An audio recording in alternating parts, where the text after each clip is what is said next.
अल्लाह अल्लाह अदन लेबुक में बाकम निखातकम ला इलाहा हरति पापम इल्हा इलाहा परम.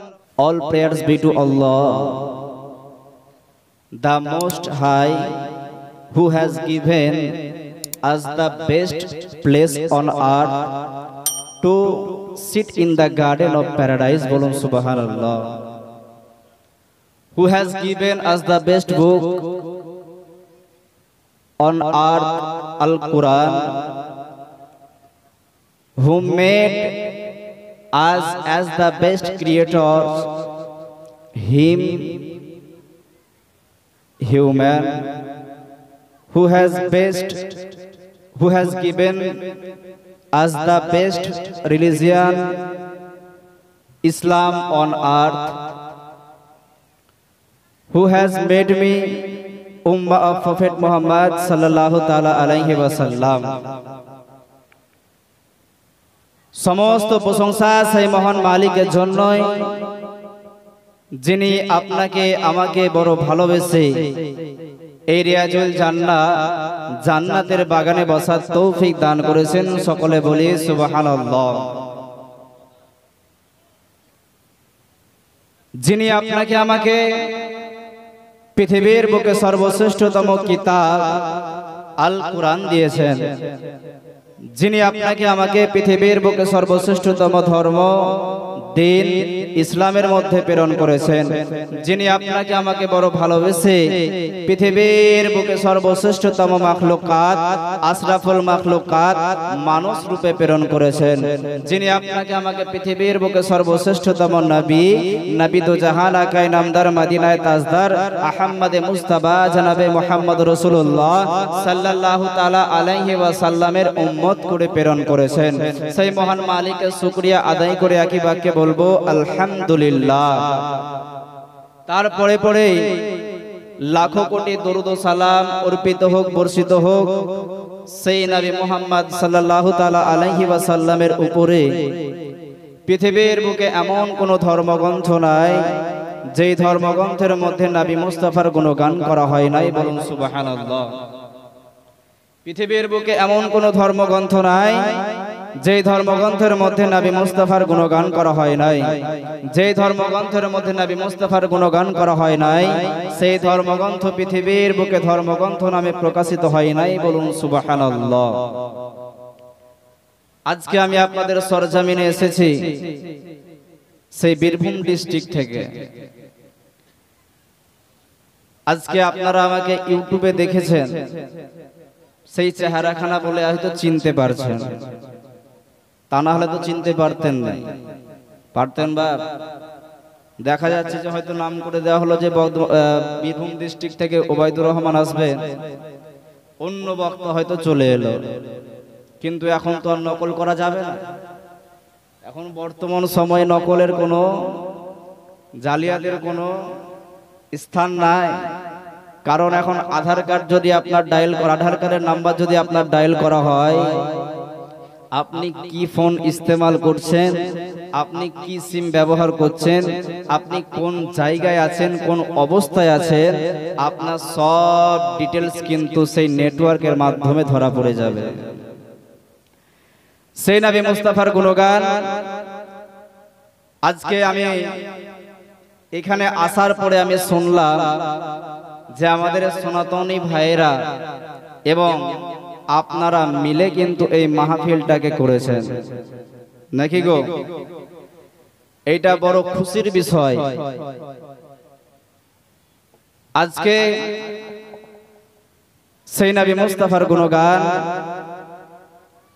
বেদের পাতায় করা রয়েছে। আজ আমি আপনাদেরকে শোনাবো। তার আগে একবার সবাই উচ্চ আওয়াজে বলি সুবহানাল্লাহ। আমি সেই বীরভূম থেকে আপনাদের খাতিরে এলাম, আর আসার পরে যদি আপনাদেরকে সুবহানাল্লাহ বলার পরেও যদি আপনারা না বলেন, তাহলে আমাকে ভেবে নিতে হবে যে আপনারা হয়তো আমাকে পছন্দ করেন নাই, বা হয়তো মানে ভালো লাগে না। এক কথায় দেখবেন কেউ যদি তার উপরে রেগে যায়, তার কথার কিন্তু জবাব দেয় না। দেয় বাপ? জবাব দেয় না। আজকে আপনাদের কমলপুর পূর্ব কফির পাড়া সেই যুব সমাজটা আজকে মসজিদের উন্নতি কল্পে যে জালসা করেছেন, একটাই মাত্র আপনার আমার উদ্দেশ্য যে এই জালসা থেকে আমরা নামি দামি বক্তাদের মুখ থেকে আমরা শুনবো, আর শোনার পরে কোরআন ও হাদিসের কথাগুলো মেনে মেনে চলবো। যখনই আপনি আমি মেনে মেনে চলবো, তখনই আপনার আমার জালসাটা সাকসেস হবে। নাহলে ওই বীরভূম ডিস্ট্রিক্ট থেকে আমার আশাই হলো আর আপনাদের এইখানে শোনাই হলো। তো আমরা যেন সবাই আমল করতে পারি। আর আজকে সবাই আমরা মিলে মানে ধন্যবাদ জানাই আজকে আমাদের সনাতনী ভাইদেরকে এবং যিনারা এই মাহফিলটা করেছেন সবাইকে আমার তরফ থেকে এবং আমাদের মাহফিলে যতজন আছি সবার তরফ থেকে তাদেরকে ধন্যবাদ। কমিটিবাদ সেই কমিটিদেরকে। তারপরে কথা বেশি বলবো না, গুটি কয়েক কথা আপনাদেরকে আলোচনা করে যাব, যেহেতু আমার টাইম বাঁধা হয়ে গেছে, সেই টাইমের মধ্যে আমি নেমে চলে যাব। তবে একবার বলুন সুবহানাল্লাহ। বেদ কত সুন্দর কথা বলে। ওম নমো অষ্টগুণ প্রসন্তি পজন্তি কৌলাঞ্চ বহুভাষিতা চ দ্রমসতঞ্চ বহুভাষিতা চ দানং যথা শক্তি কৃতজ্ঞতা চ। ওম নমো ইন্দ্রজন পুষ্যত নামে নরসংসা ভবিষ্যতে। ওম নমো প্রভাণ্ড প্রভাসিত নমো কল্যাণ শান্তি যুগে যুগে নমঃ সর্বদা তো কল্যাণ বসুমতি গৌরীর সেই মৃত্যু জরা মৃত্যু আগমনী নমঃ। ওম নমো হোতারবিন্দু মহাসুনিন্দরম ইয়া দেবী সর্বভূতে শান্তি রূপে। ওম নমস্তুতে সেই নমঃ নমঃ বল্লং জ্যেষ্ঠং ষষ্ঠং পুণ্যং আল্লাহ আল্লাহ আদন লেবুক মে বাকম নিখাতকম। ওম নমঃ লা ইলাহা হরতি পাপম ইলহ ইলাহা পরম পদম জন্ম বৈকুণ্ঠ পর আপ এনতিতে জপি নামে মোহাম্মদ। ওম নমঃ জরধস্য যদি তাজ প্রসদ সুভাণ্ড নাধে মনুষ্য কিরে। ওম নমঃ ওম সন্ত সরোতি সতমতি মর্মেহে সুন্দরম মঙ্গলম মোহাম্মদ। ওম নমঃ মৌমদাবদিতা দেবকরন্তে পুরকিতিরিতা বিশ্বনাথ ভক্ষয়েত সদা বেদ শুশ্রূষিতা। ওম শান্তি শান্তি শান্তি। বেদ কত সুন্দর কথা বলে। যিনি সেই মহান প্রতিপালকের দরবার থেকে একজন আসবেন জগৎগুরু, যার নামটা হবে নরসংসা, যার বাংলা করলে হবে প্রশংসিত আর তার আরবি করলে হবে মুহাম্মাদুর রাসূলুল্লাহ। জোরে বলতে পারলেন নাই? বেদ কত সুন্দর কথা বলে। যিনি একজন আসবেন জগৎগুরু হয়ে, যার নামটা হবে নরসংসা, যার বাংলা করলে হবে প্রশংসিত আর তার আরবি করলে হবে মুহাম্মাদুর রাসূলুল্লাহ। আমার আল্লাহ পাক রব্বুল আলামিন জানিয়ে দিয়েছেন মুহাম্মাদুর রাসূলুল্লাহ কুরআনেতে পারা নম্বর 26, সূরার নাম সূরা ফাতিহা, আয়াত নম্বর 29, লাইন নম্বর 4। বান্দিগার পৃষ্ঠায় উপস্থিত কাছে সন্দেহ হলে কাল সকালে ওযু করে কোরআন খুলে দেখতে হয়। আমার আল্লাহ পাক রব্বুল আলামিন জগতের মানুষকে জানিয়ে দিল মুহাম্মাদুর রাসূলুল্লাহ সাল্লাল্লাহু তাআলা আলাইহি ওয়াসাল্লাম। সেই পেদ নবী মুস্তাফার পরিচয় দিয়ে জানিয়ে দেয় যে জায়গার মধ্যে তিনি আসবেন সেই জায়গাটার নাম হলো সম্ভালগ্রাম, সংস্কৃত ভাষায় হলো সম্ভালগ্রাম, যার বাংলা করলে হবে শান্তিওয়ালা শহর। আর আমার আল্লাহ পাক রব্বুল আলামিন জগতের মানুষকে জানিয়ে দিয়েছেন ওয়াহাজাল বালাদ বালাদিল আমিন। কোরআনেতে পারা নম্বর 30 সূরা নাম সূরা 3 আয়াত নম্বর 3 লাইন নম্বর 3। বাম দিকের পৃষ্ঠায় উপর দিকে সন্দেহ হলে কাল সকালে ওযু করে কোরআন খুলে দেখে নিন। আমার আল্লাহ পাক রব্বুল আলামিন জগতের মানুষকে জানিয়ে দিল ওয়াহাজাল বালাদিল আমিন, আমি আমার হাবিবকে পৃথিবীর জমিনে পাঠিয়েছি তো শান্তিওয়ালা শহরে পাঠিয়েছি। সেই বেদ নবী মুস্তাফার পরিচয় দিয়ে জানিয়ে দেয় ইতঙ্কৌলগত প্রয়োজনি সুপর ধর্মনি ধর্মত্তন সাতেন ভগবান বদরিষ্যতি অথোদেশাং ভবিষ্যতি মনংসি বিশদানি বৌ বাসুদেবং করঙ্গিতি পুণ্য গঙ্গাল নিস্পর্শম। সেই বেদ নবী মুস্তাফার পরিচয় দিয়ে জানিয়ে দেয় যে নবী মুস্তাফা পৃথিবীর জমিনে যখন আসবেন তিনি একটা দুইটা ধর্মের জগৎগুরু হবেন নাই, তিনি হবেন তাম বিশ্বের জন্য জগৎগুরু। আর সেই মহান রব্বুল আলামিনের দরবার থেকে একজন আসবেন গুরু, যখন পৃথিবীর জমিনে আসবেন তার শরীর মুবারক দ্বারা সুগন্ধি বার হবে, আর সেই সুগন্ধি দ্বারা দেশের মানুষের মন পবিত্র হবে। আমার আল্লাহ পাক রব্বুল আলামিন কোরআন পাকের মধ্যে করেছেন ঘোষণা ওয়া মা আরসালনাকা ইল্লা রাহমাতাল লিল আলামিন। কোরআনেতে পারা নম্বর 17 সূরা নাম সূরা আম্বিয়া আয়াত নম্বর 107 লাইন নম্বর 6-7। ডান দিকের পৃষ্ঠার মধ্যে দিকে আছে সন্দেহ হলে কোরআন খুলে দেখতে হয়। আমার আল্লাহ পাক রব্বুল আলামিন तमाम পৃথিবীর জমিনের মানুষকে জানিয়ে দিল এ আমার বান্দা বান্দিরা শুনে নাও, আমি নবী মুস্তাফাকে পৃথিবীর জমিনে পাঠিয়েছি তো পৃথিবীর জমিনে সমগ্র জগতের জন্য রহমাতাল লিল আলামিন করে পাঠিয়েছে। আজ আপনি আমি মুসলমান, সেই নবী মুস্তাফা যিনি এসেছেন 12 রবিউল আউয়াল মাসের 12 তারিখে। বেদ কত সুন্দর কথা বলে দ্বাদশং সকল পক্ষ সোমাসব মাধব বাসিব মাধবম সোমতং গর্ভ মোহিত বিষ্ণু যশস গৃহে পাদুর্বম মহা। যিনি আসবেন দ্বাদশ মাসের দ্বাদশ তিথিতে, মানে হলো 12 রবিউল আউয়াল মাসের 12 তারিখে। শুধু তাই নয়, তিনি যে জায়গার মধ্যে আসবেন সেই জায়গার ঘোষণা করে দেওয়া হলো সম্ভাল গ্রাম, যার বাবার নাম হবে বিষ্ণু যশা, যার বাংলা করলে হবে ঈশ্বরের জপতপকারী, আর তার আরবি করলে হবে আব্দুল্লাহ। শুধু তাই নয়, যার মায়ের নাম হবে সুমতি, যার বাংলা করলে হবে সুন্দরমন, আর তার আরবি করলে হবে আমিনা, যার বাবার নাম হবে আব্দুল্লাহ, যার মায়ের নাম হবে আমিনা, যার দাদার নাম হবে আব্দুল মুত্তালিব, যার দাদির নাম হবে নাতিজা বিনতে খফফ ব্র্যাকেটে ফাতিমা, যার নানার নাম হবে আব্দুল ওয়াহাব জোহরি, যার নানির নাম হবে বারিরা, যার দুধ বাবার নাম হবে আব্দুল হারিস, যার দুধ মায়ের নাম হবে হালিমা, আর যার দুধ ভাইয়ের নাম হবে আব্দুল্লাহ, আর তার পিতার নাম হবে আব্দুল্লাহ। এবারে আমি আপনাদেরকে শোনাই সেই নবী মুস্তাফার বংশ পরিচয়। নবী মুস্তাফার নূর মুবারকটা আদম থেকে শীষ থেকে ইয়ানুস থেকে আপনার কি করে নবী মুস্তাফা পর্যন্ত আছে, একবার সবাই বলি সুবহানাল্লাহ।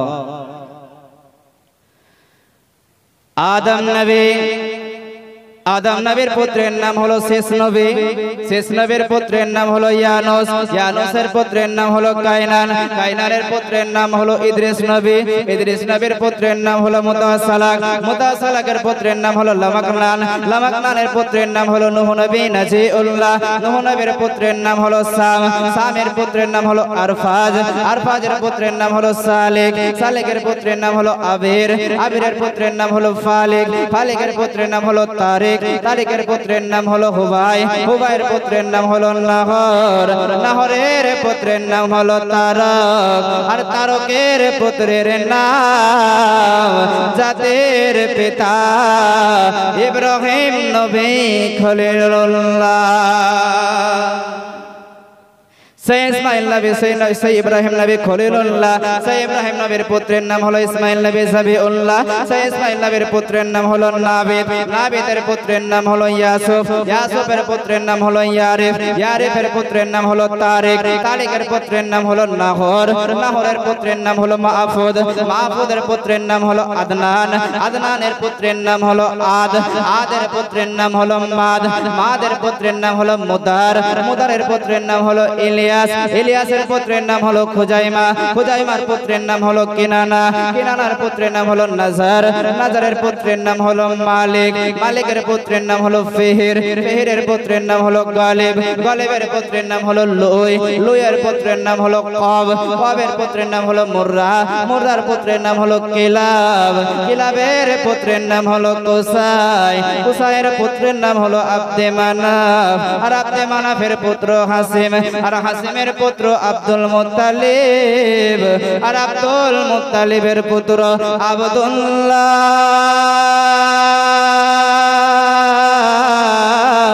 আর আব্দুল্লাহর পুত্র আব্দুল্লাহর নয়নের তারা, তো জাহানের বাদশাহ জানাবে মুহাম্মাদুর রাসূলুল্লাহ। সেই নবী মুস্তাফার নাম শুধু যে কোরআনের পাতায় সেটা নয় মুসলমান, সেই নবী মুস্তাফার নাম কোরআনের পাতায় পাতায়, সেই নবী মুস্তাফার নাম রামায়ণ মহাভারতে, সেই নবী মুস্তাফার নাম ঋগ্বেদে সামবেদে, সেই নবী মুস্তাফার নাম কবির কাব্যে, সেই নবী মুস্তাফার নাম লেখকের লেখনীতে, সেই নবী মুস্তাফার নাম ভৌগোলিকের ভূগোলে, সেই নবী মুস্তাফার নাম বৈজ্ঞানিকের বিজ্ঞানে, সেই নবী মুস্তাফার নাম দেখো আসমান ও জমিনে। সেই নবী মুস্তাফার নাম মুয়াজ্জিনের আজানেতে, সেই নবী মুস্তাফার নাম নামাজের সালামেতে, সেই নবী মুস্তাফার নাম জান্নাতের গাছের দরজায় দরজায়, সেই নবী মুস্তাফার নাম ফেরেশতাদের মাথায় মাথায়, সেই নবী মুস্তাফার নাম হুরেদের ডানায় ডানায়, সেই নবীর কদম তলে চুমা খায় জিবরাইল ফেরেশতা, আর তার শানে দরুদ ও সালাম পড়ে স্বয়ং আল্লাহ তাআলা। সেই মহান মালিকের দরবার থেকে একজন আসবেন জগৎগুরু। আচ্ছা, বুদ্ধদেব নাম শুনেছেন আপনারা? বুদ্ধদেব নাম শুনেছিলেন? সেই বুদ্ধদেব একদিন বক্তব্য রাখতে আছেন, বক্তব্য রাখতে রাখতে তার যেন সেই বক্তব্য রাখতে রাখতে আনন্দ নামক একজন ভক্ত উঠলেন, উঠার পরে জিজ্ঞাসা করলেন যে গুরুদেব, আপনি আজকে আমাদেরকে ভালো ভালো মূল্যবান কথাগুলো শোনাচ্ছেন, আপনি যখন আমাদের জমিনে থাকবেন নাই, আপনি যখন পৃথিবীর জমিনে থাকবেন নাই, তখন আমাদেরকে কে ভালো ভালো কথাগুলো শোনাবে, কে আমাদেরকে উপদেশগুলো দেবে, কে আমাদেরকে দিকের দিকে চলার জন্য নির্দেশ দেবে? সেই বুদ্ধদেব বলেছিলেন, I am not first Buddha who come on the earth, পৃথিবীর জমিনে আরেকজন বুদ্ধ আসবেন, আর আমি যে পৃথিবীর বুকে লাস্ট বুদ্ধ সেটা নয়, নর I shall be the last, আমি পৃথিবীর বুকে আমি যেন লাস্ট বুদ্ধ নয়, আমার পরে একজন বুদ্ধ আসবেন যিনি হবেন অনেক আলোকপ্রাপ্ত, যার নামটা হবে মৈত্র। বলুন সুবহানাল্লাহ। সে আনন্দ উঠে দাঁড়িয়ে বলেছিলেন যে গুরুদেব, সে যখন আসবেন তার কিছু পরিচয় পাওয়া যাবে, আমরা তাকে চিনব কিভাবে যে ওই হবেন মিত্র?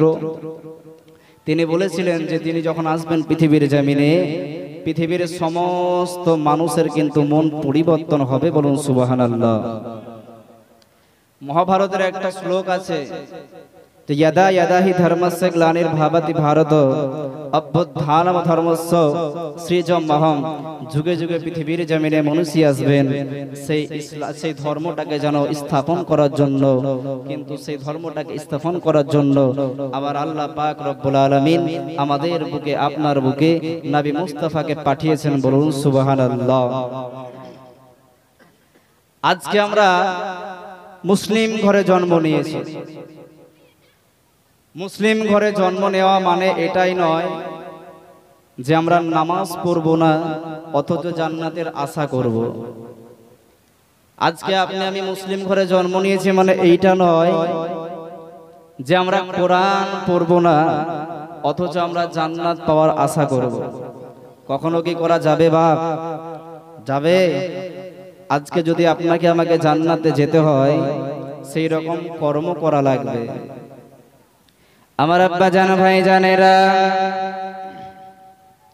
সোনার চাঁদে বন্ধুরা, আমার সুদী মানুষেরা, আমার আল্লাহ পাক রব্বুল আলামিন বলেন, কুল ইন কুনতুম তুহিব্বুনাল্লাহ ফাত্তাবিউনি ইউহিব্বুকুমুল্লাহ ওয়া ইয়াগফির লাকুম যুনুবাকুম ওয়াল্লাহু গফুরুর রহিম। কোরআনেতে পারা নম্বর 3 সূরার নাম সূরা আল ইমরান আয়াত নম্বর 31 লাইন নম্বর 1। ডান দিকের পৃষ্ঠা উপর দিকে সন্দেহ হলে কোরআন খুলে দেখতে হয়। আমার আল্লাহ পাক রব্বুল আলামিন বলেন, তামাম বান্দা বান্দিরা শুনে নাও, তোমরা যদি আমি আল্লাহর ভালোবাসা লাভ করতে চাও, তোমরা যদি আমি আল্লাহর নৈকট্য লাভ করতে চাও, তোমরা যদি আমি আল্লাহকে পেতে চাও, শুধু আল্লাহ আল্লাহ করলে তো হবে নাই। নবী মুহাম্মদুর রাসূলুল্লাহ সাল্লাল্লাহু তাআলা আলাইহি ওয়াসাল্লামকে ফলো করে নাও। নবী মুস্তাফাকে তোমরা যেন ফলো করে নাও। নবী মুস্তাফাকে তোমরা ভালোবেসে নাও। নবী মুস্তাফাকে যদি তোমরা ভালোবাসতে পারো, ইহ জগৎ তোমাদের সাকসেস হয়ে যাবে, পরজগতে হাসতে হাসতে জান্নাতে চলে যাবে। আজকে কি নবী মুস্তাফাকে ভালোবাসতে পেরেছি? আমার নবী মুস্তাফা বলে দিয়েছেন, শোনো শোনো, তলিবুল ইলমে ফারিদাতুন আলা কুল্লি মুসলিমিন ওয়া মুসলিমাত, প্রত্যেক নর ও নারীকে যেন ইলমে দ্বীন হাসিল করা ফরজ, যেন জ্ঞানটা অর্জন করা ফরজ। কোন জ্ঞানটা অর্জন করতে হবে? যেই জ্ঞানটা অর্জন করলে পরে ছেলে বাপ মাকে কখনো কষ্ট দেবে নাই, যেই জ্ঞানটা অর্জন করলে পরে বড়দেরকে কিভাবে ভালোবাসা দিতে হয়, বড়দেরকে কিভাবে সম্মান জানাতে হয়, সেই জ্ঞানটা পাওয়া যাবে। যেই জ্ঞানটা অর্জন করার পরে নামাজে কিভাবে নামাজ পড়তে হয়, সেই জ্ঞানটা আপনি আমি পেয়ে যাব। আমার নবী মুস্তাফা বলেন, প্রত্যেক নর নারীকে যেন ইলমে দ্বীন হাসিল করা ফরজ। আজ মুসলিম ঘরের সন্তান হয়ে নবী মুস্তাফার কথা মতো চলতে পারি নাই। আজ আপনি আমি মুসলিম ঘরের সন্তান হয়ে নবী মুস্তাফার সুন্নত মোতাবেক চলতে পারি নাই। আজ আপনি আমি মুসলিম ঘরের সন্তান হয়ে কোরআন পড়তে পারি নাই। আজ আপনি আমি মুসলিম ঘরের সন্তান হয়ে কোরআনটাকে একবার ছুঁয়ে দেখলাম নাই। আজ আপনি আমি মুসলিম ঘরের সন্তান হয়ে কোরআনটাকে একবার বুকে নিতে পারলাম নাই। আজ আপনি আমি মুসলিম ঘরের সন্তান হয়ে কোরআনটাকে একবার বুকের মাথায় নিতে পারলাম না। আজ আপনি আমি মুসলিম ঘরের সন্তান হয়ে কোরআনটাকে একবার চুমু দিতে পারলাম নাই। কোরআনটা কি বলতে চাইছে একবার আমরা খুলে দেখলাম নাই। নবী মুস্তাফার কথা মতো আজকে আমি চলতে পারি নাই। আমার বাবাজি ভাইয়েরা, বেশি দিনের কথা নয়, কথায় কথা বেড়ে যায়। ওই যেন একটা দক্ষিণ কোরিয়ার এক ব্যক্তির আমি নাম বলে দিয়ে যাই, সেই বিখ্যাত ইউটিউবার যার নাম হলো দাউদ কিম। তিনি যেন বাবা ইসলাম ধর্ম গ্রহণ করেছিলেন, নবী মুস্তাফার কথা মতো চলেছিলেন, নবী মুস্তাফার আদর্শে তিনি নিজেকে আদর্শিত করেছিলেন। সেই দাউদ কিম যখন দাউদ কিমের যখন 8 বছর বয়স, 8 বছর যখন বয়স, তিনি যেন টিভি দেখতে আছেন। ওই টিভি দেখতে দেখতে তিনি দেখতে আছেন যে হঠাৎ করে একটা যেন বড় বিল্ডিং উড়ে যায়, বড় বিল্ডিং যেন ধ্বংস হয়ে গেল। ধ্বংস হয়ে যাওয়ার পরে যেন দেশ বিদেশে খবর ছড়িয়ে গেল, মিডিয়াতে খবর ছড়িয়ে দেওয়া হলো। ইসলাম নামক যারা ব্যক্তি হয় তারা যেন আতঙ্কবাদী সৃষ্টি করে, তারা যেন বিস্ফোরক করে যেন বিল্ডিংটাকে উড়িয়ে দিয়েছে। তখন থেকে সে দাউদ কিম তার মাথায় যেন একটা ঢুকে যায় যে ইসলাম মানে হলো যেন ইসলাম মানে হলো তারা আতঙ্কবাদী, মুসলিম মানে হলো তারা বিদ্বেষী, মুসলিম মানে হলো তারা অত্যাচারী। তার মাথায় যেন এটা ঢুকে যায়। কিন্তু বাবা আস্তে আস্তে যখন বড় হয়ে যায়, ওই দাউদ কিম বড় হয়ে যাওয়ার পরে ইউটিউবে যখন কাজ করতে শুরু করে দেয়, ইউটিউবে কাজ করতে করতে বাবা যেন তিনি পপ সিঙ্গার হয়ে গেলেন। তিনি যেন কিছুদিন পরে গায়ক হয়ে গেলেন। তিনি আর বড় আশা যে আমি উচ্চ লেভেলে যেতে চাই। সেই উচ্চ লেভেলে যাওয়ার জন্য তিনি নিজেকে যেন পরিশ্রমী বানিয়ে নিলেন। আর পরিশ্রমী বানিয়ে নেওয়ার পরে তিনি যেন একটা গায়ক বলে যেন খ্যাতি অর্জন করলেন। সেই ইন্দোনেশিয়া থেকে তাকে ডাকা হলো যে আপনি আমাদের প্রোগ্রামের মধ্যে যেন আসুন। আজ আপনার মুখ থেকে আমরা যেন গান শুনতে চাই। আজ আপনার মুখ থেকে আমরা যেন গান শুনতে যাই। সেই দাউদ কিম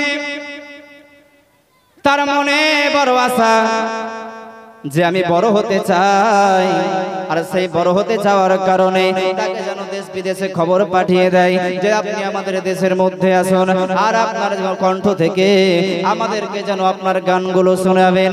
সে যেন ইন্দোনেশিয়া থেকে খবর পাঠিয়ে দিল, ইন্দোনেশিয়া থেকে তাকে ডাকা হলো, ইন্দোনেশিয়াতে ডাকার পরে যেন তাকে যখন ইন্দোনেশিয়ায় তিনি চলে গেলেন। ইন্দোনেশিয়ায় যাওয়ার পরে তিনি দেখতে আছেন যে হঠাৎ করে দেখতে আছেন যে একটা মহিলাকে দেখতে পাওয়া যায়, এক নয় অনেকজন মহিলাকে দেখতে পাওয়া যায়। তাদেরকে যেন দেখা যায় নাই, তাদের শুধু চক্ষুটা দেখা যায়, আর পুরো শরীর যেন শরীরটা যেন পরখার মধ্যে হিজাবের মধ্যে আবৃত করে আছেন। বলুন সুবহানাল্লাহ। সে যায় কি সে দাউদ কিম বলে আস্তে আস্তে সেই মহিলার কাছে চলে যায়। মহিলার কাছে যাওয়ার পরে বলে আচ্ছা আপনাকে কি কেউ জোর করে আপনাকে বোরখা পরিধান করিয়েছে? সেই মহিলা বলেছিলেন শোনেন শোনেন, আপনাকে তো দেখে বড় শিক্ষিত মানুষ মনে হচ্ছে, আজ আমি মুসলিম ধর্মের মেয়ে হয়ে আমি কাউকে আমার চেহারা দেখাতে পারি নাই, কারণ আমার চেহারা যদি কোনো অপর পুরুষ দেখে নাই আমি যেন আল্লাহ পাকের কাছে কি জবাব দেব। আর আমার আল্লাহ পাক রব্বুল আলামিন আমাকে পৃথিবীর জমিনে পাঠিয়েছেন, তো মহিলা করে পাঠিয়েছেন। আর মহিলা মানে হলো ডায়মন্ড, ইসলামে তাদের মহিলাদেরকে ডায়মন্ড বলা হয়। আর আমি নিজেকে ডায়মন্ড মনে করি, তাই আমার চেহারা কাউকে দেখাতে চাই না। আজ আপনার আমার ঘরের মেয়ে মহিলা, আজকে যেমন কিছুদিন পূর্বে বাবা ওই এনজেপি স্টেশনে আমি দাঁড়িয়ে আছি টিকিট কাটবো বলে, আগের দিকে দেখি বোঝা যায় না দাদা না দিদি। আমি যখন বলি দাদা একটু সাইড দেন, কিন্তু পেছনে যখন মুখ ঘেরাই তখন দেখি দাদা নয় দিদি। বুঝলেন বাপ? এক চাচা আছে, তা বলি কি ব্যাপার গো? দাদা বলে সম্বোধন করলাম, দেখছি তো দিদি। যে কি করবে বাপ, এখন জামানা পাল্টে গেছে, এখন জামানা পাল্টিং গেছে। আচ্ছা জামানা কি পাল্টেছে বাপ? জামানা পাল্টাই নাই, জামানা ঠিকই আছে, কিন্তু জামানার মানুষগুলো পাল্টে গেছে, ঠিক কিনা? আগের মতো শান্তি তো আর এখন পাওয়া যায় না, মানুষ সব পাল্টে গেছে, পাল্টাইনি জামানা। মানুষ সব পাল্টে গেছে, জামানা ঠিকই আছে, জামানা ঠিকই আছে, মানুষ সব পাল্টে গেছে। আগের মতো শান্তি তো আর এখন পাওয়া যায় না, মানুষ সব পাল্টে গেছে, পাল্টাইনি জামানা। মানুষ সব পাল্টে গেছে, জামানা ঠিকই আছে, জামানা ঠিকই আছে, মানুষ সব পাল্টে গেছে। চুলগুলো খাটো খাটো, শর্ট প্যান্ট আটো সাটো, সানগ্লাস চোখে তার যেন কোনো জমিদার, বুট জুতা পায়ে দিয়ে কাঁধে এক ব্যাগ নিয়ে, ঠোঁটে দেয় লিপস্টিক, হাসে শুধু ফেক ফেক। ওদিকে গেল দু চোখ, মনে হলো ভদ্রলোক, কাছে গিয়ে দেখি হায়রে পুরুষ মানুষ না। মাসাল্লাহ দাঁড়ায় আছে মিস জরিনা, হায়াপা মাসাল্লাহ দাঁড়ায় আছে মিস জরিনা। আগের মতো শান্তি তো আর এখন পাওয়া যায় না, মানুষ সব পাল্টে গেছে, পাল্টাইনি জামানা। মানুষ সব পাল্টে গেছে, জামানা ঠিকই আছে, জামানা ঠিকই আছে, মানুষ সব পাল্টে গেছে, ঠিক কিনা?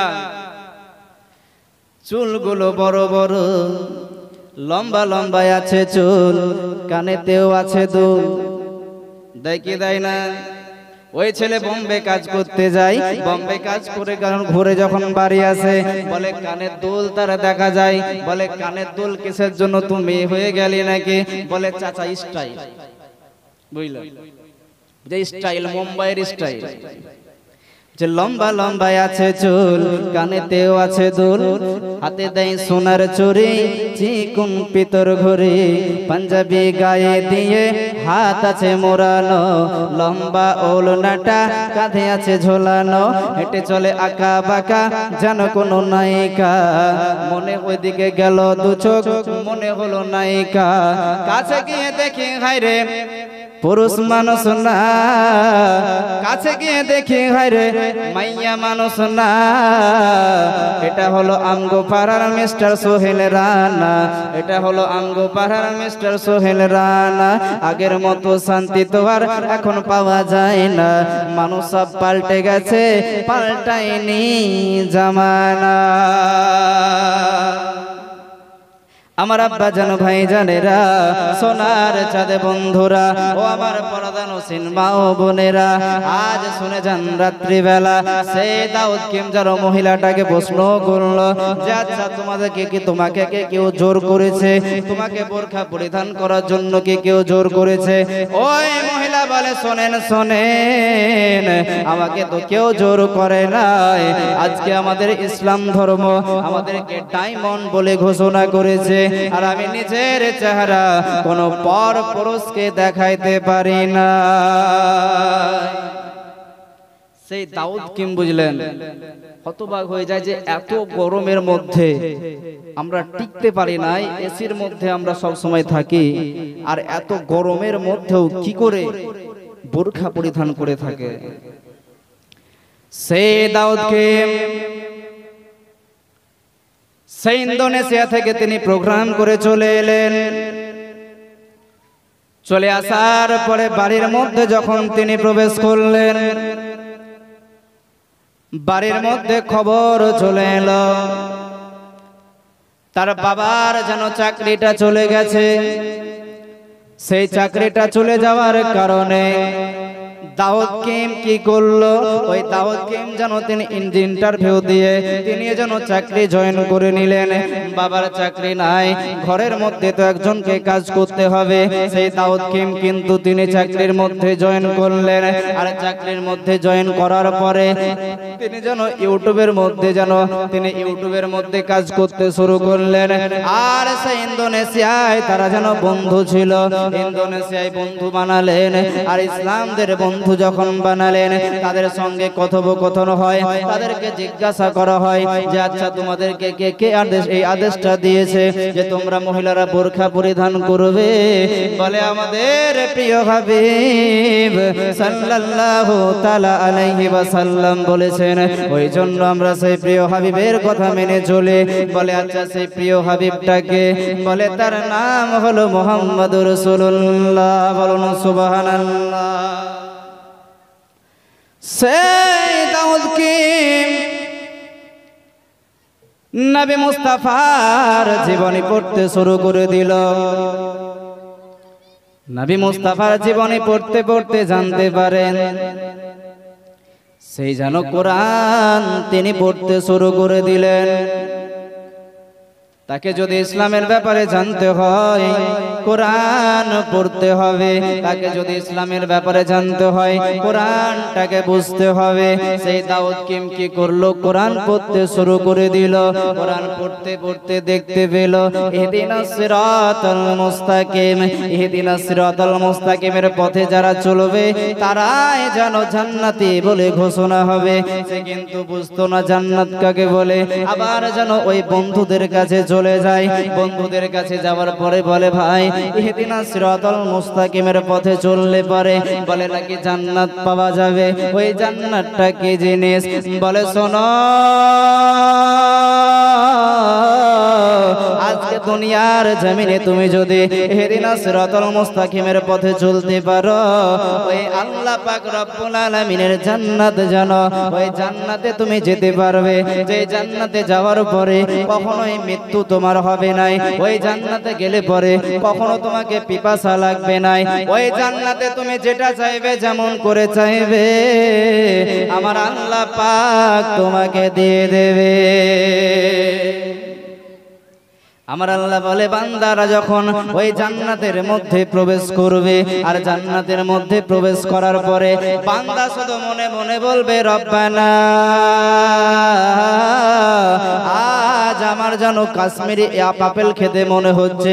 বান্দার মুখের কাছে হাজির হয়ে যাবে, বলবে আমি দার্জিলিং এর লেবু খাবো, বান্দার মুখের কাছে হাজির হয়ে যাবে। আমার আল্লাহ পাক রব্বুল আলামিন বলেন বান্দাকে তো কষ্ট করতে হবে নাই, বান্দা শুধু মনে মনে বলবে আমি কাশ্মীরের আপেল খাবো, আমি দার্জিলিং এর লেবু খাবো, আর বান্দার মুখের সামনে আমি আল্লাহ হাজির করে দেব। বিশ্বাস হয় কি হয় না? আজকে মোবাইল খুলবেন, মোবাইল খোলার পরে দেখবেন আপনার ছোট বাচ্চা মুখের কাছে নিয়ে গিয়ে বলবে কার্টুন, সঙ্গে সঙ্গে পৃথিবীর যত কার্টুন সব ইউটিউবের মধ্যে চলে আসবে। আজকে আপনি আমি যদি লক্ষ্য করে দেখি, আমার আল্লাহ পাক রব্বুল আলামিন তিনি কুন ফায়াকুন বললে হয়ে যায়। ওই আল্লাহ পাক রব্বুল আলামিন বলেন বান্দাকে আমি যখন জান্নাতি বলে ঘোষণা করব, বান্দার মুখে আমি ঢেলে দেব, বান্দা যেটা চাইবে আমি সেটাই দিয়ে দেব, বান্দাকে কষ্ট করে যেন খাওয়া লাগবে না।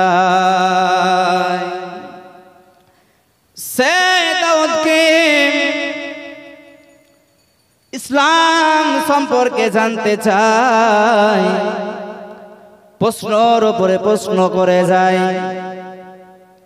দাউদ কিম বাবা তিনি যেন কোরআন পড়তে শুরু করে দিলেন, কোরআন পড়ার পরে তিনি কোরআন বুঝতে শুরু করে দিলেন, নবী মুস্তাফার জীবন আদর্শ তিনি পড়তে শুরু করে দিলেন।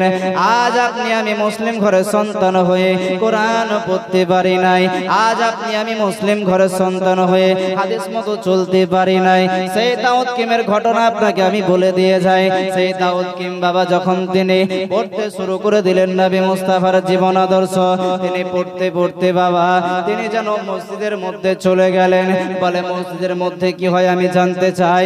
মসজিদের মধ্যে তিনি চলে গেলেন, চলে যাওয়ার পরে তিনি মাথার মধ্যে টুপিটা লাগিয়ে দিলেন। তখনও পর্যন্ত তিনি ইসলাম ধর্ম গ্রহণ করেন নাই, ওই ইসলাম ধর্মের মধ্যে তিনি আসেন নাই। তবুও যেন মসজিদের মধ্যে চলে যান, মসজিদের মধ্যে যাওয়ার পরে যেন ওই যেমন ভাবে নামাজ পড়ে তাদেরকে যেন ফলো করে, আর সেইভাবে তিনি নামাজ পড়তে শুরু করে দিলেন। এইরকম করে একদিন দুই দিন নয়, 1 মাস তিনি নামাজ পড়লেন। বলুন সুবহানাল্লাহ। সেই দাউদ কি ইসলাম গ্রহণ করেন নাই, তবুও কিন্তু মসজিদের মধ্যে গেলেন। মসজিদের মধ্যে যাওয়ার পরে নামাজ পড়তে তিনি শুরু করে দিলেন। নামাজ পড়তে যেন এত তার ভালো লাগে। ওই 1 মাস নামাজ পড়া হয়ে গেল। নামাজ পড়ার পরে তিনি যেন আরো ভালোভাবে স্টাডি করতে শুরু করে দিলেন, ধর্মগ্রন্থ পড়তে শুরু করে দিলেন। পড়তে পড়তে তিনি একটা মন্ত্র যেন পড়তে শুরু করলেন। মৌমাতা বাদিতা দেবাকারান্তে প্রকৃতিরিতা বিশ্বনাথ ভক্ষয়েত সদা বেদা সস্রসিতা, যে নামের প্রথম অক্ষর হবে ম, শেষের অক্ষর হবে দ। নামটা কি হবে বাবা? মোহাম্মদ। মাদি মোহাম্মদ তো মাদি মক্কা, মাদি মোহাম্মদ তো মাদি হয় মদিনা, মাদি মোহাম্মদ তো মাদি হয় মসজিদ, মাদি তো মাদি হয় মুমিন। মাদি মোহাম্মদ তো মাদি হয় মুসল্লি, মাদি মোহাম্মদ তো মাদি হয় মুফতি, মাদি মোহাম্মদ তো মাদি হয় মুহাদ্দিস, মাদি মোহাম্মদ তো মাদি হয় মুফাসসির, মাদি মোহাম্মদ তো মাদি হয় মাওলানা, মাদি মোহাম্মদ তো মাদি হয় মিম্বার, মাদি মোহাম্মদ তো মাদি হয় মেহরাব, মাদি মোহাম্মদ তো মাদি হয় মায়া, মাদি মোহাম্মদ তো মাদি হয় মা। সেই জনম দুঃখিনী মা, তাকে তোমরা কখনোই কষ্ট দিও না। দি বাপ কষ্ট দিই। আজকে যদি আমি আপনাকে জিজ্ঞাসা করি যে আপনি আমি মা বাবাকে কষ্ট দিই কি দেই নাই, আপনি আমাকে একই বাক্যে বলবেন আমি আপনি মা বাবাকে কষ্ট দেই নাই, তবে আমি আপনার কাছে জানতে চাই, আজ যদি আমি যদি মা বাবাকে কষ্ট না দিয়ে থাকি, আপনাদের এই কলকাতা শহর, ওই কলকাতা শহরে বড় ব্যানার টাঙানো হলো, ব্যানার বলে যারা মা বাবা দেখভাল করতে পারেন নাই আপনারা এই ফোন নাম্বারে যোগাযোগ করবেন। আপনারা যারা মা বাবার সেবা অর্চনা করতে পারেন নাই এই ফোন নাম্বারে আপনারা যোগাযোগ করবেন। আর এই নাম্বারে যোগাযোগ করার পরে আপনার মা বাবাকে আমাদের বৃদ্ধাশ্রমে দেবেন, আর আপনার কাছ থেকে কিছু পারিশ্রমিক মাসিক টাকা নেওয়া হবে, ওই কিছু টাকা নেওয়া হবে, আর আপনার মা বাবার সেবা অর্চনা আমরা করব। ভুল বলছে বাপ, ঠিক কিনা? ওই কলকাতা শহরে বড় ব্যানার টাঙানো হলো, যারা মা বাবাকে দেখভাল করতে পারেন নাই আপনারা এই নাম্বারে যোগাযোগ করে আপনারা আমাদের জন্য অনাথ বৃদ্ধাশ্রমে পাঠিয়ে দিন। আয় বাবাজি ভাইরা, সোনার চাঁদ বন্ধুরা, আমার সুধী মানুষেরা, আজ আপনি আমি কত বড় হয়ে গেলাম, আজ আপনি আমি যুবক হয়ে গেলাম। আপনি আমি যখন ছোট ছিলাম ওই বাবার কোলে আপনি আমি প্রস্রাব করে দিয়েছি, ওই মায়ের কোলে আপনি আমি প্রস্রাব করে দিয়েছি। এ বাবাজি ভাইরা, সোনার চাঁদে বন্ধুরা, আপনার বাবাকে আপনি কত ছোটবেলায় কষ্ট দিয়েছেন, আপনার মাকে ছোটবেলায় আপনি কত হয়তো কষ্ট দিয়েছেন, কত হয়তো আপনি আঘাত দিয়েছেন, কিন্তু আপনার বাবা মা কখনো কোনোদিন বলে নাই আমার ছেলেটাকে অনাথ আশ্রমে রেখে আসবো, আপনাকে আমাকে কখনোই তো রেখে আসে নাই। আপনি আমি মা বাবাকে কত কষ্ট দিয়েছি, মা বাবার কোলে আপনি আমি প্রস্রাব পায়খানা করে দিয়েছি, কিন্তু কখনো তো আপনার মা বলে নাই যে আমার সন্তানটাকে অনাথ আশ্রমে রেখে এসো, আমার এই ছোট বাচ্চাটাকে অনাথ আশ্রমে রেখে এসো, বড় হয়ে গেলে তাকে নিয়ে আসবো। এই কথা তো কোনো মার মুখ থেকে শুনতে পারবেন না, কোনোদিন তো পারবেন নাই। কিন্তু আজ আপনি আমি বড় হয়ে গেছে, আমি বড় মাস্টার হয়ে গেছে, আমি বড় ডাক্তার হয়ে গেছে, আমি বড় উকিল হয়ে গেছে, কিন্তু সেই মা বাবার দুগ্ধ পান করে এত বড় উকিল হলাম।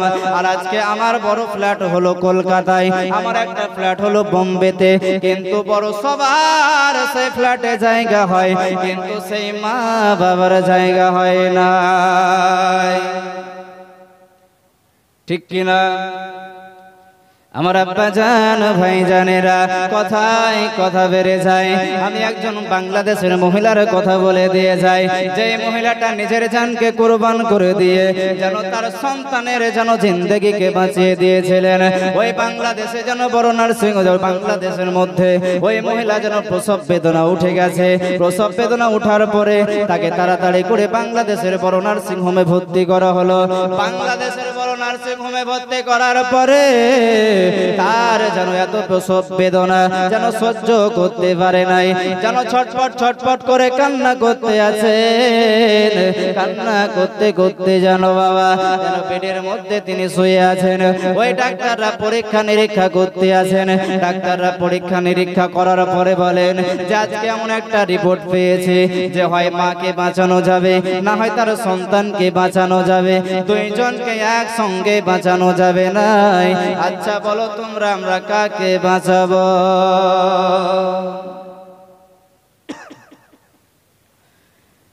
সেই বড় ডক্টর বাবু বলে শোনো শোনো,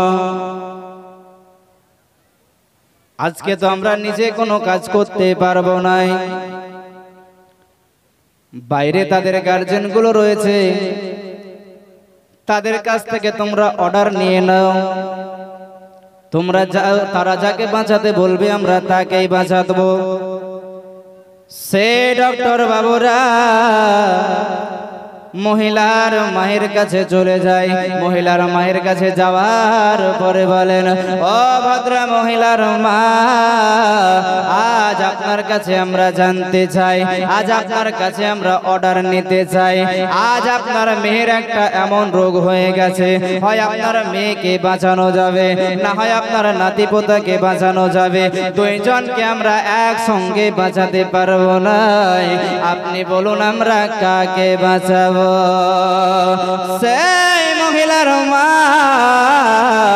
বলেছিলেন, ডক্টর বাবু শোনেন শোনেন, আজ যদি আমার মেয়ে দুনিয়ার জমিনে বেঁচে থাকে, আবার আমার মেয়ের সন্তান হবে, সেই কারণে আপনি আমার মেয়েকে বাঁচিয়ে দিন, আর আমার নাতি পোতা হবে যে তাকে আপনি মেরে দিন। সেই ডক্টর বাবুরা ওই তার মহিলার শাশুড়ি মায়ের কাছে চলে যায়, বলে শাশুড়ি মা, আজ আপনার কাছে আমরা জানতে চাই, আজ আপনার কাছে আমরা অর্ডার নিতে চাই, আপনি বলুন আমরা কাকে বাঁচাবো? আপনার মেয়েরা, আপনার বৌমার একটা এমন রোগ হয়ে গেছে, হয় আপনার বৌমাকে বাঁচানো যাবে, না হয় আপনার নাতিপোতাকে বাঁচানো যাবে, দুইজনকে আমরা একসঙ্গে বাঁচাতে পারবো না, আপনি বলুন আমরা কাকে বাঁচাবো? ওই শাশুড়ি তিনি বলেছিলেন, ডক্টর বাবু, আজ আমার বৌমা যদি পৃথিবীর জমিনে বেঁচে থাকে, আবার আমার বৌমার সন্তান হবে, ওই কারণে আপনি আমার বৌমাকে বাঁচিয়ে দিন, আর আমার নাতি পোতা যে হবে তাকে মেরে দিন। সেই ডক্টর বাবুরা তিনারা জানোর সেই বড় ডক্টর বাবুর কাছে চলে যান। বড় ডক্টর বাবুর কাছে যাওয়ার পরে বলে, শোনেন শোনেন, আজকে আমরা রায় নিয়ে নিয়েছি, অর্ডার নিয়ে নিয়েছি, আজকে যে মহিলার মা বলেছে ওই মহিলাটাকে বাঁচাতে, মহিলার শাশুড়ি বলেছে মহিলাটাকে বাঁচাতে, সেই বড় ডক্টর বাবু বলেন, আজ তো তার মাকে জিজ্ঞাসা করলে, আজ তার শাশুড়ি মাকে জিজ্ঞাসা করলে, আজকে যেই মহিলাটা রোগ হয়েছে ওই মহিলাটাকে তোমরা একবার জিজ্ঞাসা করো যে আমরা কাকে বাঁচাবো। সেই ডক্টর বাবুরা ওই ভদ্র মহিলার কাছে চলে যায়, বলে, ভদ্র মহিলা, আজকে তোমার একটা এমন রোগ হয়ে গেছে, তোমার একটা এমন কন্ডিশন হয়ে গেছে, হয় তোমাকে বাঁচানো যাবে, না হয় তোমার সন্তানকে বাঁচানো যাবে, দুইজনকে একসঙ্গে বাঁচানো যাবে না, তুমি বলো আমরা কাকে বাঁচাবো? তোমার মা বলেছে তোমাকে বাঁচাতে, তোমার বাবা বলেছে তোমাকে বাঁচাতে, তোমার শাশুড়ি মা বলেছে তোমাকে বাঁচাতে, তোমার শ্বশুর আব্বু বলেছে তোমাকে বাঁচাতে, আজকে বলো আমরা কাকে বাঁচাবো?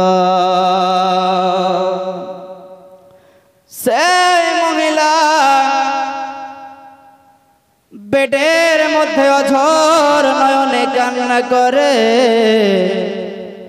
বলে, ডক্টর বাবু, আজ আপনি যেই মায়ের কাছে গিয়েছেন, আজ আপনি যেই শাশুড়ির কাছে গিয়েছেন, আজকে যেই সন্তানটা আমার পেটের মধ্যে আছে, এই সন্তানটা তো আমার মায়ের পেটের মধ্যে নাই, এই সন্তানটা তো আমার শাশুড়ির পেটের মধ্যে নাই, আজ যেই সন্তানটা আছে সেই সন্তানটা তো আমার পেটের মধ্যে আছে, আজকে আমি দুনিয়ার জমিনে বেঁচে থাকবো হয়তো কয়েকদিন, আজ সেই ছেলেটাকে, আজ আমার সন্তানকে যেন দুনিয়ার আলো দেখানোর জন্য এত কষ্ট আমি সহ্য করলাম, যে সন্তানকে দুনিয়ার আলো দেখানোর জন্য আমি যেন পেটের মধ্যে তাকে ধারণ করলাম, আজকে সেই সন্তানকে দুনিয়ার মুখ দেখানোর জন্য, দুনিয়ার আলো দেখানোর জন্য আমি এতদিন কষ্ট করলাম, আজ আপনি হয়তো আমাকে কিছুদিন পৃথিবীর জমিনে বাঁচিয়ে রাখবেন, হয়তো আমাকে আবার এই জগৎ থেকে চলে যেতে হবে, কিন্তু আমার আল্লাহ পাক রব্বুল আলামিন ওই রব্বুল আলামিনের কাঠ গড়ায় আমাকে যেই দিন দাঁড় করানো হবে, ওই কাঠ গড়ায় দাঁড় করানোর পরে যখন বলবে, ও মহিলা বলো বলো তুমি কিসের জন্য তোমার সন্তানকে মেরেছিলে বলো, আজকে হয়তো আমি পৃথিবীর জমিনে কয়েকদিন বেঁচে থাকবো, ডক্টর বাবু আজকে আপনি বলেন আমি সেই দিনকে কি জবাব দেব? সেই মহিলা বেডের মধ্যে অঝোর নয়নে কান্না করে বলে, ডক্টর বাবু যেই সন্তানকে দুনিয়ার মুখ দেখানোর জন্য, যেই সন্তানকে দুনিয়ার আলো দেখানোর জন্য আমি এত কষ্ট সহ্য করলাম, আর আমি মা হয়ে আমার ছেলেকে মারতে পারি নাই, আমি মা হয়ে আমার ছেলেকে কখনোই মারতে পারি নাই। আজকে আমি আপনাকে বলি, আপনি আমাকে মেরে দিন, আমার সন্তানকে বাঁচিয়ে দিন। মায়ের দিলেতে ব্যথা কখনো দিও না, কখনো দিও না। মায়ের দিলেতে ব্যথা কখনো দিও না, কখনো দিও না। মায়ের মতো এত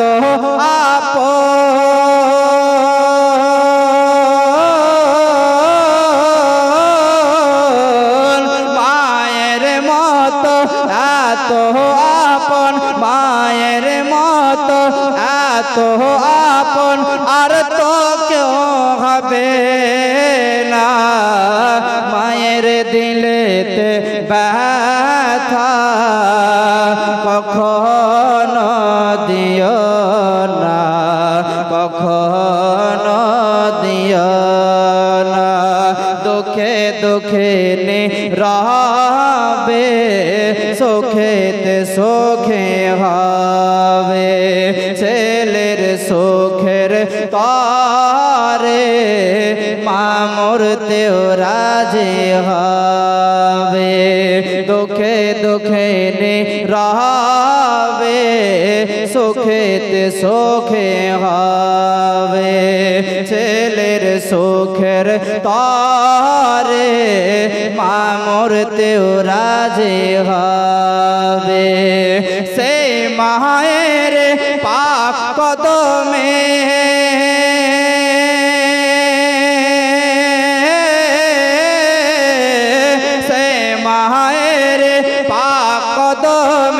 জান্নাতের ঠিকানা।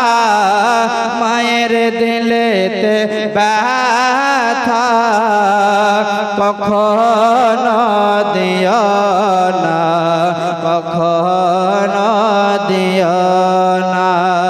মায়ের দিলেতে ব্যথা কখনো দিও না, কখনো দিও না। মায়ের মতো এত আপন, মায়ের মতো এত আপন বিশ্ব খুঁজলেও পাবে না। মায়ের দিলেতে ব্যথা কখনো দিও না, কখনো দিও না। আমার আব্বা জান, ভাই জানেরা, ও আমার সোনার টুকরো বন্ধুরা, ও আমার বাবাজি ভাইরা, ও আমার পর্দান হোসেন মা ও বোনেরা, ওই ডক্টর ওই যেন বাবাজি বলতেছিলাম, ওই তাওত কেম যেন তিনি পড়তে শুরু করে দিলেন। পড়ার পরে যেন নামাজ তিনি পড়তে শুরু করলেন। 1 মাস নামাজ পড়া হয়ে গেল। নবী মুস্তাফার জীবন আদর্শ তিনি পড়লেন। নবী মুস্তাফার তিনি শরীয়ত মোতাবেক নিজেকে যেন পরিবর্তন করে নিলেন। ওই দাউদকে তেনাকে যেন যখন তিনি ইসলাম ধর্ম গ্রহণ করলেন, সবাই বলি লা ইলাহা ইল্লাল্লাহ, লা ইলাহা, লা ইলাহা ইল্লাল্লাহ। আদম নবীজি সফিউল্লাহ, ঈসা নবী রূহুল্লাহ, মূসা নবী কালিমুল্লাহ, আমাদের নবী হাবিবুল্লাহ। লা ইলাহা ইল্লাল্লাহ, লা ইলাহা ইল্লাল্লাহ, লা ইলাহা ইল্লাল্লাহু মুহাম্মাদুর রাসূলুল্লাহ।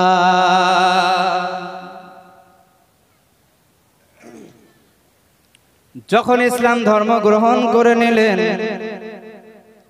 ওই সাংবাদিকের সামনে যেন শত শত মিডিয়া বলে, শোনো শোনো দাউদ কিম শোনো, তুমি খ্রিস্টান ধর্মের হয়ে আজকে তুমি ইসলাম ধর্ম গ্রহণ করলে, আজ তুমি বিখ্যাত গায়ক হয়ে তুমি ইসলাম ধর্ম গ্রহণ করলে। সেই যেন দাউদ কিম বলেছিলেন, শোনো শোনো, আজ আমি যেন অনেক দিন ধরে আমি রিসার্চ করেছি, আমি যেন জানতে পেরেছি ওই ইহদিনাস সিরাতাল মুস্তাকিমের পথে যদি চলা যায় আল্লাহ পাক রব্বুল আলামিনের জান্নাতি লাভ করতে পারা যায়।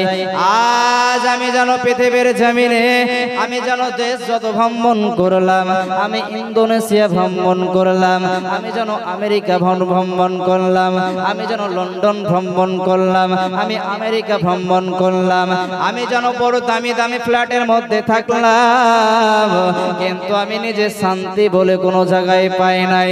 কিন্তু এক নয় দুই নয়, আমি একটা মাস যখন ওই মসজিদে নামাজ পড়তে যেতাম, ওই মসজিদে নামাজ যখন আমি পড়তে যেতাম, ওই মসজিদে আমাকে এত শান্তি মনে তৃপ্তি আসতো যে ওই রকম শান্তি তৃপ্তি আমি দুনিয়ার কোনো জমিনে পাই নাই। বলুন সুবহানাল্লাহ।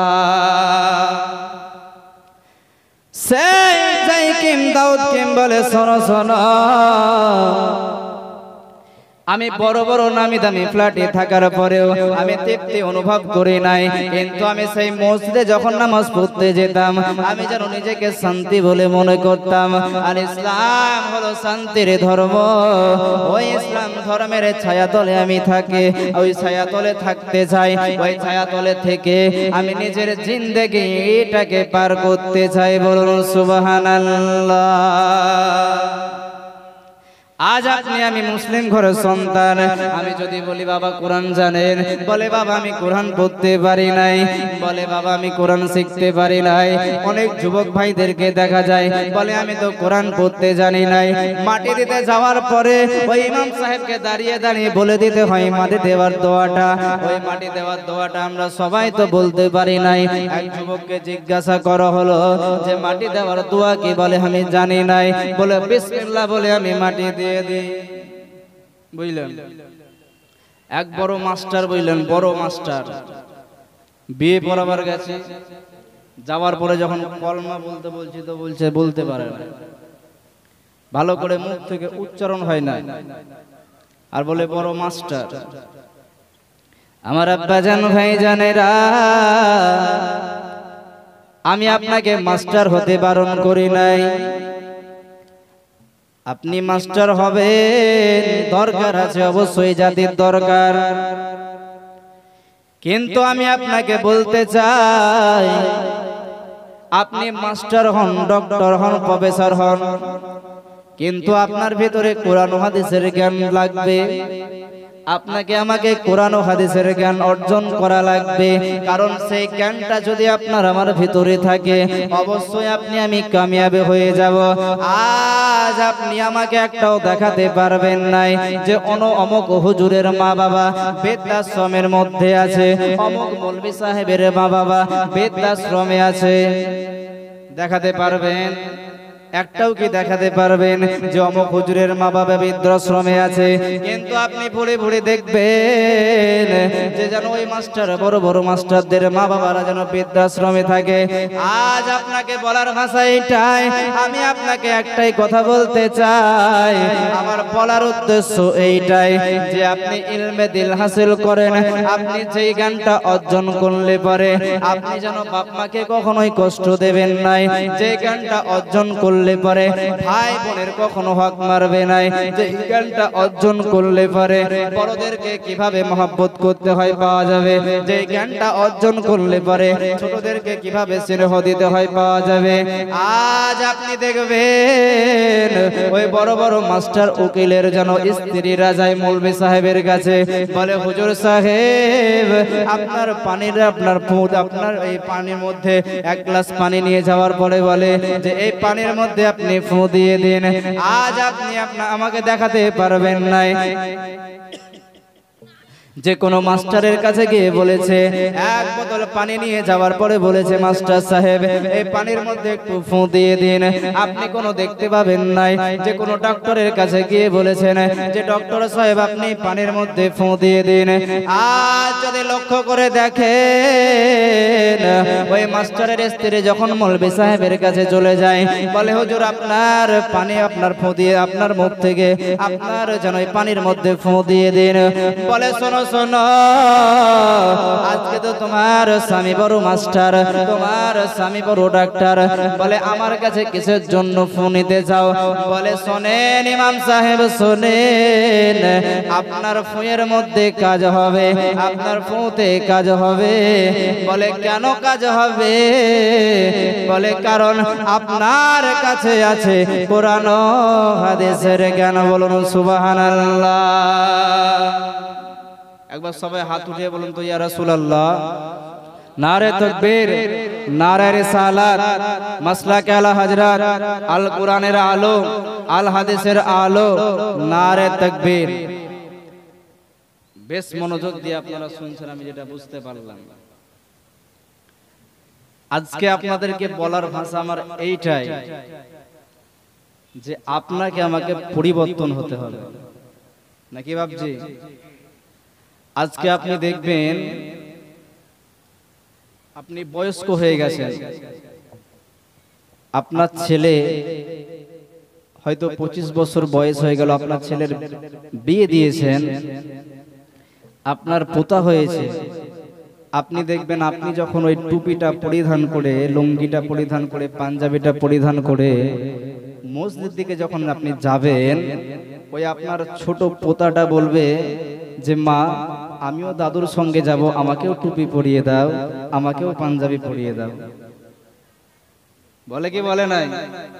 দেখবেন যখন তার বাবা হয়তো 22 বছর বয়স হয়ে গেছে, 23 বছর বয়স হয়ে গেছে, যুবক, ওই শুক্রবারের দিনে দেখবেন যে সেন্ট মাখে, প্যান্ট পরিধান করে, প্যান্ট তো আমরা মানে পরিধান করে না শুক্রবারের দিন, পাঞ্জাবি পরিধান করে।